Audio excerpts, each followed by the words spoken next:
We rock the party, we rock the sound. We turning up, we ain't never turning down. We rock the party, we rock the sound. Two young dream chasers straight out of... Before I start, I'd just like to acknowledge our traditional owners here, the custodians of this land, the Wagamai people. Their footprints are found across the landscape throughout the Hewitt River Valley here. Just like to acknowledge their ongoing spiritual connection to land and culture. Thank you. And welcome to Gowrie Yarns. Welcome. Hey brother, how are you? I'm good. Good to see you this afternoon, Jahrahn. Good to see you. Yeah. I just want to ask questions. One question is just introduce who you are. Where you from, your mob? Yep. My name is Jahrahn Yaitman, and I'm from Yarrabah. I come from the Bindal tribe, the Wupperburra tribe, Kukachangan, and Lama Lama tribe, which is in Lockhart. And yeah, what's your brother? Where you from? Oh well, what's your name? Similar to you, got a lot of connections all over the place there. So from I heard them names. They're Bindal, like Townsville area. Yep. All up through the eastern coast. Well, my mob, I'm from Zenad Kes. I'm a Torres Strait Islander. From my mother's side, I'm a Meriam, and Kulkal Galman. And my father's side, I'm a Gumu Galman. So between my mother and father, I am connected to 3 nations, and they come from 3 different areas. So that's the Eastern Islands for Meriam, Kulkal Gal, the Central Islands, and Gumu Gal, that's from Mabiog, that's on the Western Islands of the Torres Straits. Yep. So you coming here to Gowrie College, what made you decide to come here? It was sort of a muck around at the start, I'm gonna be like my big brother's gonna go to the big school, because I was only in primary when I was saying this. And, I've seen my family come and go from here, coming from year 7 and then graduating in year 12. And, that's sort of like a vision for me to see myself there one day. And I thought, why don't I be like them and go to Gowrie College and, get out of my community and go and see the world, and get an education so I can make something out of myself.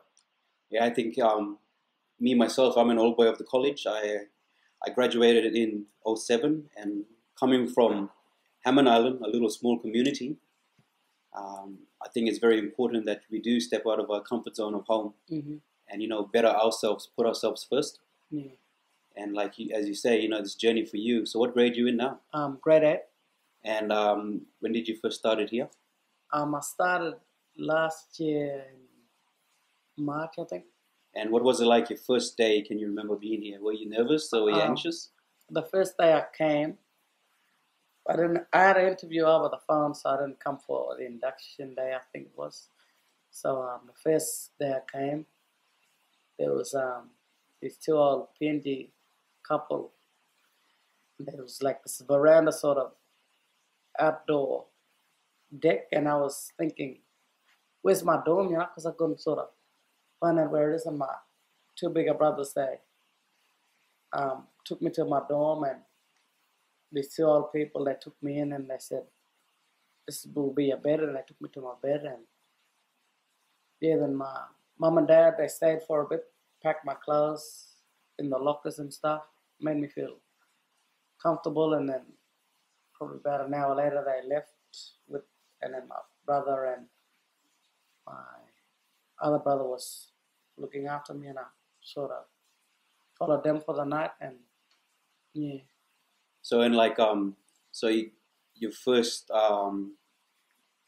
days here, first week, how can you describe it in 3 words, you reckon?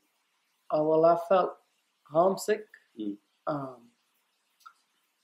also felt nervous because I didn't know what was going to happen to me. And I felt glad because I'm here with my older brothers, and felt safe that nothing can happen to me, and this is going to be my home. And yeah. And how do you feel now? after a year later, and you go to Yarrabah for holidays, and you're ready. Oh yeah, now I gotta go to school now. Yeah. How do you feel now, like coming back to Gowrie? Well, I feel, because when I was back at home on the holidays, I was missing the boys, you know, like I wanted to come back more. Yeah. And yeah, just came back and sort of got back into the routine. The boys made me feel welcome again, and I made them feel welcome. But it's sort of different being not the youngest here at the college. Yeah. There's boys younger than me here. So yeah, it's sort of weird, and because you're a bit of like a role model now, Yeah. like for the boys younger than you, and you know what it's like to be in the position where Yep. oh yeah, no, I'm the younger one here. Yep. And you've 1 year later, you probably feel more confident?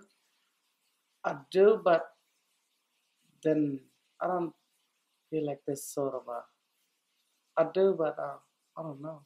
Like it's like a different mindset from how Yeah. you was last year. Yeah, it's a different sort of feeling, because yeah, it's only been how many weeks? 3 weeks Yeah, now. 3 weeks. Yeah. So I'm sort of still settling in, you know, being the being the role model for the younger grade Younger sevens. ones. Yeah. Yeah, and I've seen you walk around and how you yarn with all the boys from no matter what the ages, from year 7s all the way up to year 12s. Yeah. You have this thing about you. You get they have a lot of respect, even from staff members, and Yeah. it's really good. For me, I reckon, like, you know, all us fellows coming from the remote communities, stepping out of our comfort zone from the start. Yeah. I think we get really shy and really nervous. And like when I see young fellows like you coming through and always well spoken and speak up, and you know, oh, that's a good trait to have, like leading by example. Yeah. But yeah, now you've had that step coming from your little community, and you come to boarding school. You know, you move away from your family, and in grade 7. Yeah. So I moved away from home when I was in grade 10, and like, Oh yeah.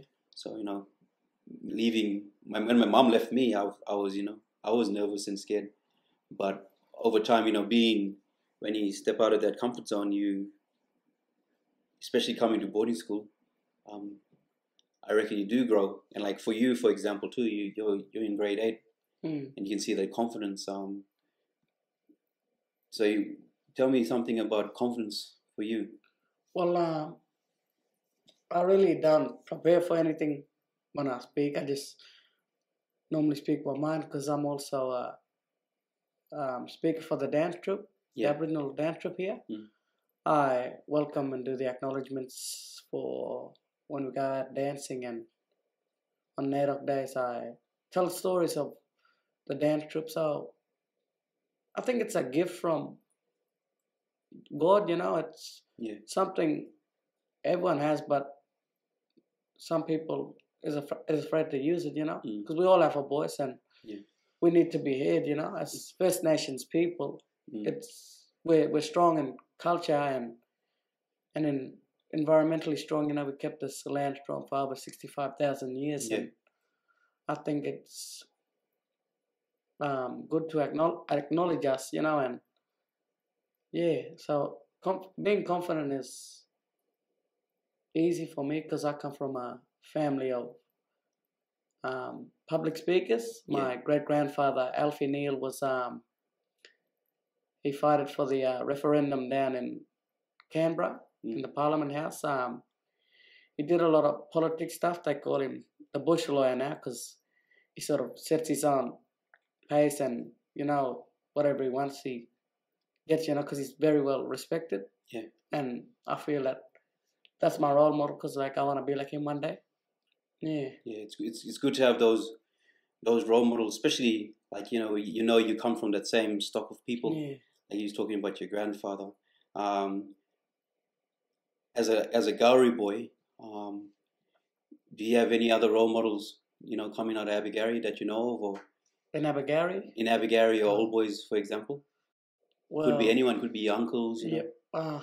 I don't have many role models of a uncle or anything. I can't remember, but you're like sort of my role model because Oh, thanks. yeah, I Thanks, wanna brother. Yeah. I wanna like travel the world, like but not like running the world, but like I wanna travel the world and share my culture and tell the world that we've survived, and we're still here. Because I've been doing that for nearly all my life now with my grandfather's baby brother. Yeah, we went down to a few. We attend to a few festivals and community events and dance and share our song, culture, and be proud of who we are. Yeah, so that's. I reckon that's a good step. When you like for you, you're saying you're very confident because you know who you are and like who your mob is and your culture. And I even like coming to boarding school. For me, for example, because I've traveled different places, and like you say, it's a good education in the world. You learn a lot, like stepping out of that little community, and you travel. Like I've been to New York when I did the marathon. Yep. I've been to Japan. I've been to Italy. Oh, Italy. Dubai. I've been to Dubai. So when you travel to them places, especially for like boy from the community, like me, for example, I was when I was your age, I wasn't like you. Like I was always shy. Like I was always quiet. So when I see people like you, you're a role model for me because at that age, it's very it's very good to see that you have young fellas like you who have that confidence and has that idea of this is what I want to do to change the world for me, myself, and my people. And like you see, like what you say there, you for example is a role model for all them other fellas, and like going through your little journey, you know what you want to do. I reckon it's good that you acknowledge it now, and you have all the strength to be anything you want to be and do what you want to do. Because I remember when I was your age, I never thought I'd travel the world. I thought I was going to go back to community, and just do whatever people do. Die for craze and whatnot. Just be just a typical boy from the islands. But when you find out who you are, like as you said, like you know where you're from, and you know where you want to go. I reckon it's very important. So it's pretty good, what you're doing. So I'm just glaring at these medals here. They look pretty flash. So can you tell us like which ones, what and what position, like and where they're from or whatever? So in 2019. I got the opportunity to be part of the Indigenous Marathon Project team. And they don't select runners, they select leaders within the communities.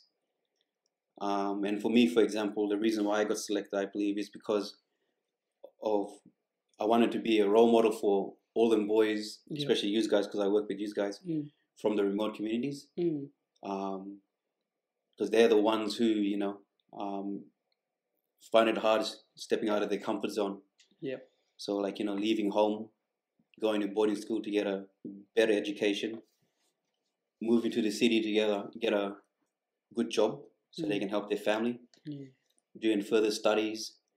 And, I think me being that type of role model, stepping out of my comfort zone and taking on 42 kilometers, at the time I sort of didn't really know how far it was 42 Ks until I was driving back from Ingham to Gowrie, and they said, oh yeah, no, this is roughly 42 Ks. And being able to train half that year towards the marathon, I had to do all these different runs. So the first one over there, I had to do a run in Canberra, and I did a 15K run. Then after that, that's when I realized, oh yeah, now I gotta put in a lot of hard work to because I've noticed that how I struggled within that run.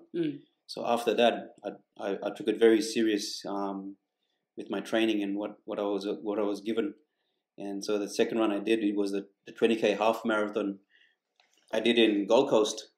So this one here, that was one of my favorite runs because Gold Coast, it was funny when I ran in Canberra, it was like really cold. You know us mob coming up from North Queensland communities were usually ceiling fan mob. Yeah, ceiling fan. Yeah, and them fellas, they were running in like it was -1 degrees. I was running in Stromlo National Park. We did a training run, and I was struggling, but I couldn't breathe. Then when they said, "Oh, we're gonna run the 21